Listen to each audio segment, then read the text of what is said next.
എന്റെ ട്യൂഷൻ മോനെ ഇങ്ങോട്ടൊന്ന് തിരിഞ്ഞേ. മനുഷ്യനായിരുന്നോ? ഞാൻ വിചാരിച്ച പോലെ പെരിച്ചാഴിയായിരിക്കും. ഞങ്ങളുടെ വീടിന്റെ അപ്പുറത്തും ഇപ്പുറത്തും 14, 15 പൈസയുള്ള ചെറുതുകളുടെ ബഹളമാണ്. ഞാൻ കുരുത്തം കെട്ടവനെ ഈ പ്രായത്തിൽ ഇങ്ങനെ തുടങ്ങിക്കൂടാ. നീയൊക്കെ എവിടെ ചെന്ന് എത്തുവാടാ? ആട്ടെ, ഇന്നലെ നീ എന്താ ക്ലാസ്സിൽ വരാഞ്ഞത്? മേലാൽ ഇത് ആവർത്തിക്കരുത്. ദൈവമേ, ഇതാ പറഞ്ഞ നിന്നെ പഠിപ്പിച്ചിട്ട് ഒരു കാര്യമില്ലെന്ന്. ഇന്നലെ നമ്മൾ ഇംഗ്ലീഷ് പഠിച്ചില്ലേ? ഇംഗ്ലീഷിൽ എത്ര അക്ഷരമുണ്ട്? 56, 65 എത്ര പറയടാ? എടാ വൃത്തികെട്ടവന് ഇംഗ്ലീഷിലാകെ 26 അക്ഷരമേ ഉള്ളൂ. മനസ്സിലായോ? അതിൽ ഇഷ്ടപ്പെട്ട ഒരു അക്ഷരം മോൻ പറഞ്ഞേ. ദൈവമേ, ഏയോ? ഏയോടാ?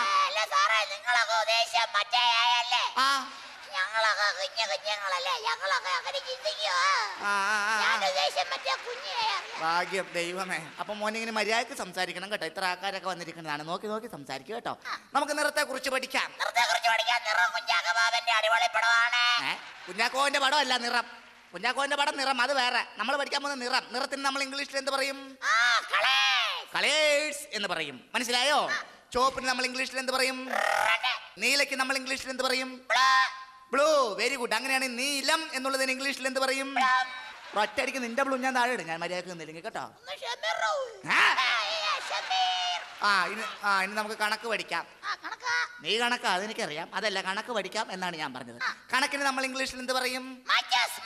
ഒറ്റ ഐഡിയ എന്നാണല്ലോ. എടാ, എന്തെങ്കിലും പറയുമ്പോൾ സ്ഫുടമായിട്ട് പറയണം. മാച്ചീസ് നല്ല കണക്കിന് പറയുന്നത്. കണക്കിന് നമ്മൾ ഇംഗ്ലീഷിൽ പറയുന്നത് മാത്യൂസ്. മനസ്സിലായോ?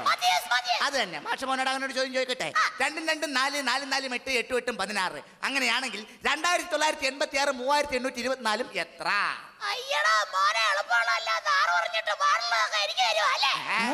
നമുക്ക് കണക്ക് വേണ്ട, കണക്ക് വിട്ടേക്കാം കേട്ടാ.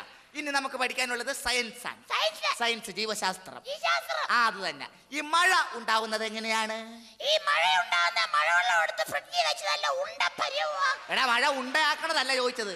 മഴ ഉണ്ടാകുന്നത് എങ്ങനെയാണ്?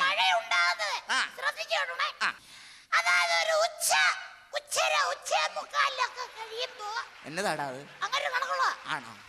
നമ്മുടെ അറബിക്കടലിലെ വെള്ളമെല്ലാം കൂടെ ആകാശത്തിലേക്ക് പൊങ്ങും. എന്നിട്ട് കുറെ എണ്ണം കോട്ടയം വഴി പെരുമ്പാവൂര് കയറി അടിമാലി ചെന്ന് ഓരോ ചായയൊക്കെ കുടിച്ച് ഒരു സീസർ വെള്ളമൊക്കെ വലിക്ക് വെടിയും പറഞ്ഞ് തുടയും പറഞ്ഞ് എത്രയേറെ പറയുന്നതാണ്. അങ്ങനെയാ മഴ ഉണ്ടാകുന്നത്. അപ്പൊ അങ്ങനെയാണ് മഴ ഉണ്ടാവണതല്ലേ? ഈ കണക്കിന് മഴ ഉണ്ടായാൽ നിന്റെ കാര്യം പോക്ക. ഇനി ബയോളജി, ചരിത്രം കേട്ടോ. മരങ്ങൾ വച്ച് പിടിപ്പിക്കുന്നത് എന്തിനാണ്? നിന്നെ നീ വന്നപ്പോ മുതൽ പോക്കിരിത്തരം പറഞ്ഞുകൊണ്ട് നടക്കണം കേട്ടോ. എടാ, മരങ്ങൾ വച്ച് പിടിപ്പിക്കുന്നത് കാക്കയ്ക്കും പക്ഷിക്കും ഇടാനല്ല. മരങ്ങൾ വച്ച് പിടിപ്പിക്കുന്നത് മണ്ണൊലിപ്പ് തടയാൻ. ചോദിക്കൂ. നമ്മുടെ ആണുങ്ങളുടെ മൂക്കിന് താഴെ മീശ വെച്ച് പിടിപ്പിക്കുന്ന മൂക്കൊലിപ്പ് തടയാനാണ്. വിവരമില്ലാത്തവനെ ദുഷ്ട, ഇങ്ങനെ മാറിയില്ലടാ ഇങ്ങോട്ട്. ഇടിച്ചു നിന്റെ മോൻ ആടിന് ഇഷ്ടമാണോ? ആടിന് ഇഷ്ടമാണോ? ആടിന് ഇഷ്ടമാണല്ലോ. അങ്ങനെയാണെങ്കിൽ ഈ ആടിനെ കൊണ്ടുള്ള 3 പ്രയോജനങ്ങൾ, 3 ഗുണങ്ങൾ എന്തൊക്കെയാണ് മോനെന്ന് പറഞ്ഞേ? ആടിനെ കൊണ്ടുള്ള 3 ഉപയോഗങ്ങൾ. നമ്പർ 1, ആട് നമുക്ക് പാൽ തരുന്നു. ഓക്കേ. നമ്പർ 2, ആടിന്റെ അമ്മ നമ്മൾക്ക് പാൽ തരുന്നു. നമ്പർ 3, ആടിന്റെ അമ്മൂമ്മ നമുക്ക് പാൽ തരുന്നു. നിർത്തിക്കോ. ഇത്രയും പാല് കുടിച്ചാൽ മതി. ഇനി പാല് കുടിച്ചോണ്ട് പോകല്ലേ. ഇനി നമുക്ക് വേറൊരു പരിപാടിയിലേക്ക് കിടക്കാം കേട്ടോ. മോൻ ഇഷ്ടപ്പെട്ട ഒരു പക്ഷി, അതായത് പക്ഷിയുടെ പേര് പറഞ്ഞേ.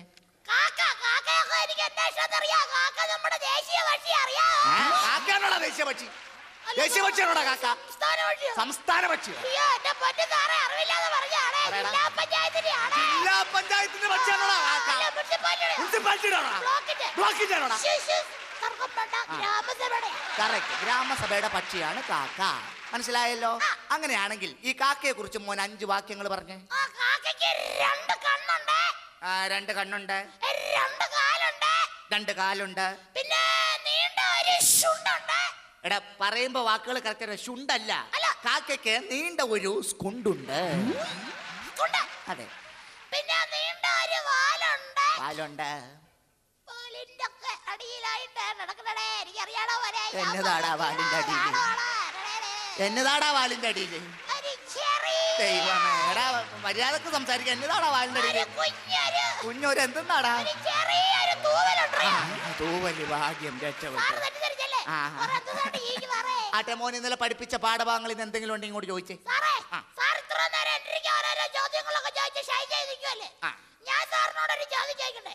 സാറിന് എഴുതാവൂ. നീ ചോദിക്കണേ എന്ത്? ഞാൻ നിസ്സാരമായിട്ട് എഴുതി കളയും. അപ്പേനെ കൊണ്ട് സത്യം സത്യം. എഴുതിയില്ലെങ്കിൽ ഈ എഴുതിയാൻ എനിക്ക് പറ്റിയില്ലെങ്കിൽ ഈ പണി ഈ നിമിഷം ഞാൻ രാജിവെച്ച് പുറത്തു പോകും. സത്യം സത്യം. എന്നെ കൊതിപ്പിക്കല്ലേ? ഇല്ല ഇല്ല. ഒരു കാളവണ്ടിക്കാരൻ ഒരു കാളവണ്ടിക്കാരൻ കാളയുമായി കോട്ടയത്ത് നിന്നും പത്തനാപുരത്തേക്ക് പോവുകയായിരുന്നു.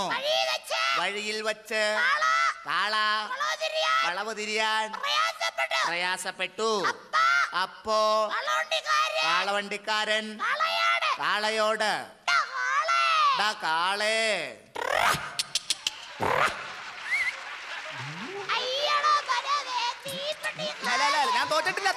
ഞാൻ തോറ്റിട്ടില്ല. നീ ഒന്നും കൂടി പറഞ്ഞു. ഞാൻ എഴുതും. അപ്പോ കാളവണ്ടിക്കാരൻ കാളയോട് "ഡാ കാളേ,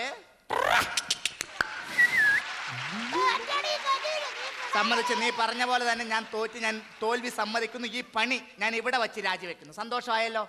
എടാ, നീയൊക്കെ ഒരു കാര്യം ആലോചിക്കണം. എടാ, നിന്നൊക്കെ വളരെ കഷ്ടപ്പെട്ട് ബുദ്ധിമുട്ടി തെണ്ടിയാടാ പഠിപ്പിക്കുന്നേ. എന്തറിയാവുന്നു?